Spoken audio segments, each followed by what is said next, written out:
ಹಿಗ್ಮಾಂಶುರಿವ ತೇಜಸ್ವಿ ಶೀತಾಂಶುರಿವ ಶೀತಲಃ ಯಸ್ಸಿಂಧುರಿವ ಗಂಭೀರೋ ಹರಾಧರ ಇವ ಸ್ಥಿರಃ. ರಾಯರು ಹೇಗಿದ್ರು ಅಂತ ಕೇಳಿದ್ರೆ ಹಿಗ್ಮಾಂಶುರಿವ ತೇಜಸ್ವಿ. ಹಿಗ್ಮಾಂಶು ಅಂದ್ರೆ ಸೂರ್ಯ. ಹಿಗ್ಮಾಂಶು ಅಂತ ಹೇಳಿದ್ರೆ ಸೂರ್ಯ. ಹಿಗ್ಮಾಂಶು ಇವ ತೇಜಸ್ವಿ. ರಾಯರ ತೇಜಸ್ಸು ಹೇಗಿತ್ತು ಅಂದ್ರೆ ಸೂರ್ಯನಂತಹ ತೇಜಸ್ಸಿತ್ತಂತೆ ರಾಯರಿಗೆ. ಸೂರ್ಯ ಅಂದ್ರೆ ಶಾಖ. ಹಾಗಾದ್ರೆ ರಾಯರನ್ನ ಆಶ್ರಯಿಸಿದವರಿಗೆ ರಾಯರು ಅಷ್ಟು ಬಿಸಿಯಾಗಿರ್ತಾರ ಅಂತ ಕೇಳಿದ್ರೆ ಅಲ್ಲವಂತೆ. ಶೀತಾಂಶುರಿವ ಶೀತಲ. ತಮ್ಮನ್ನ ಆಶ್ರಯಿಸಿ ಬಂದವರಿಗೆ ಚಂದ್ರನಂತೆ ಶೀತಲರಾಗಿರುವವರು ರಾಘವೇಂದ್ರ ಸ್ವಾಮಿಗಳಂತೆ. ಯಸ್ಸಿಂಧುರಿವ ಗಂಭೀರೋ. ರಾಯರ ಗಾಂಭೀರ್ಯ ಎಂತದ್ದು ಅಂತ ಹೇಳಿದ್ರೆ ಗಾಂಭೀರ್ಯಕ್ಕೆ ಸಮುದ್ರವನ್ನ ಹೋಲಿಕೆ ಮಾಡ್ತಾರೆ. ರಾಘವೇಂದ್ರ ಸ್ವಾಮಿಗಳವರ ಗಾಂಭೀರ್ಯ ಸಮುದ್ರದಂತೆ ಇರ್ತದೆ. ಧರಾಧರ ಇವ ಸ್ಥಿರ.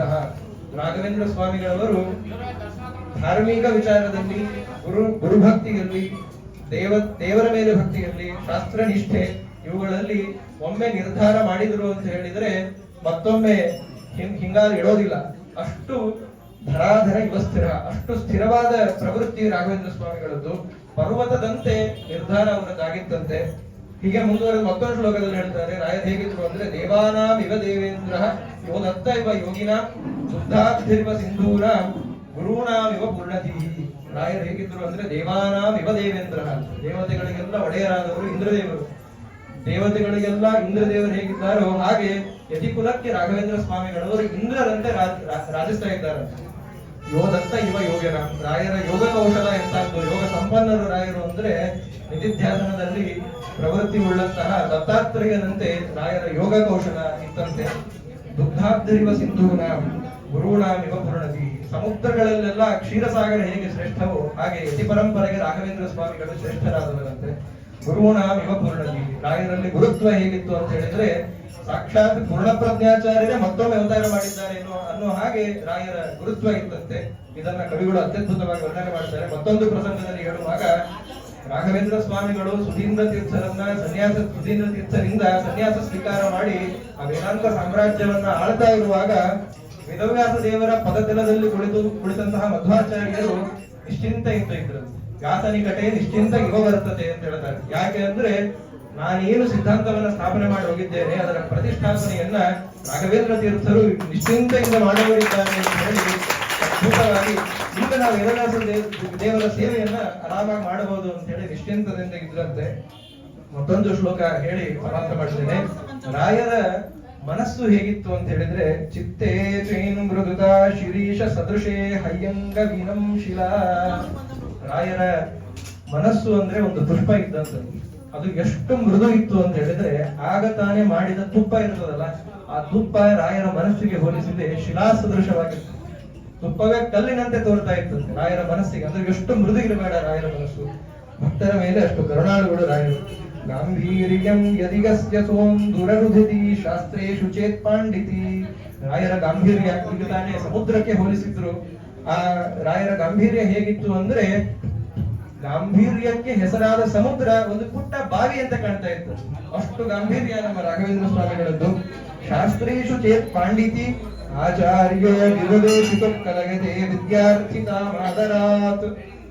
ಇನ್ನು ರಾಘವೇಂದ್ರ ಸ್ವಾಮಿಗಳವರ ಪಾಂಡಿತ್ಯ, ಅವರ ವಿದ್ಯೆ ಎಂತದ್ದು ಅಂತ ಹೇಳಿದ್ರೆ ದೇವಗುರುಗಳಾದ ಪ್ರಖ್ಯಾತರಾದ ಬೃಹಸ್ಪತ್ಯಾಚಾರ್ಯರು ಅವರ ಶಿಷ್ಯತ್ವ ವಹಿಸ್ಲೇನೋ ಅಂತ ಆಲೋಚನೆ ಮಾಡ್ತಾ ಇದ್ರು. ಅಷ್ಟು ಪಾಂಡಿತ್ಯ ನಮ್ಮ ರಾಘವೇಂದ್ರ ಸ್ವಾಮಿಗಳದ್ದು. ಇಲ್ಲಿ ಇದು ಉತ್ಪ್ರೇಕ್ಷಾಲಂಕಾರ ಅಂತ ತೋರಿಸಬಹುದು. ರಾಯರನ್ನ ಆ ರೀತಿ ಕವಿಗಳು ಏನೋ ವರ್ಣನೆ ಮಾಡಬೇಕು, ಗುರುಗಳನ್ನ ವರ್ಣನೆ ಮಾಡ್ತಾ ಇದ್ದಾರೆ ಏನೋ ಅಂತ ಅನ್ನಿಸಬಹುದು. ಆದ್ರೆ ಇದೊಂದು ನಿದರ್ಶನ ರಾಯರ ಪಾಂಡಿತ್ಯಕ್ಕೆ. ಮುಂದೆ ಅವರ ಪೂರ್ವಾಶ್ರಮದ ಮರಿಮಕ್ಕಳು ರಾಯರಾದ್ಮೇಲೆ ಯೋಗೀಂದ್ರರು, ಸೂರೀಂದ್ರರು, ಸುಮತೀಂದ್ರ ತೀರ್ಥರಾದ ಮೇಲೆ ಉಪೇಂದ್ರ ತೀರ್ಥರು, ಆ ಉಪೇಂದ್ರ ತೀರ್ಥರಿಂದ ಸನ್ಯಾಸ ಸ್ವೀಕಾರ ಮಾಡಿದ ವಾದೀಂದ್ರ ತೀರ್ಥ ಗುರುಸಾರ್ವಭೌಮರು ರಾಯರ ಪಕ್ಕದಲ್ಲೇ ನೆಲೆಸಿದ್ದಾರೆ. ಅವರು ಬೃಹಸ್ಪತ್ಯಾಂಶ ಸಂಭೂತರು.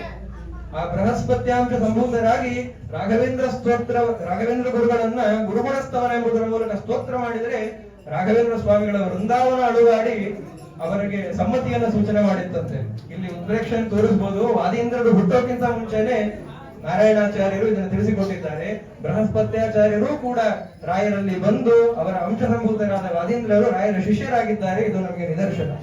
ಇನ್ನು ರಾಯರ ಔದಾರ್ಯ, ಔದಾರ್ಯಂ ಯದಿಕಲ್ಪಪಾದ ಪಮಕಾಹ ಸಂಭಾವಯಂತೆ ಅರ್ಥಿತಾಂ.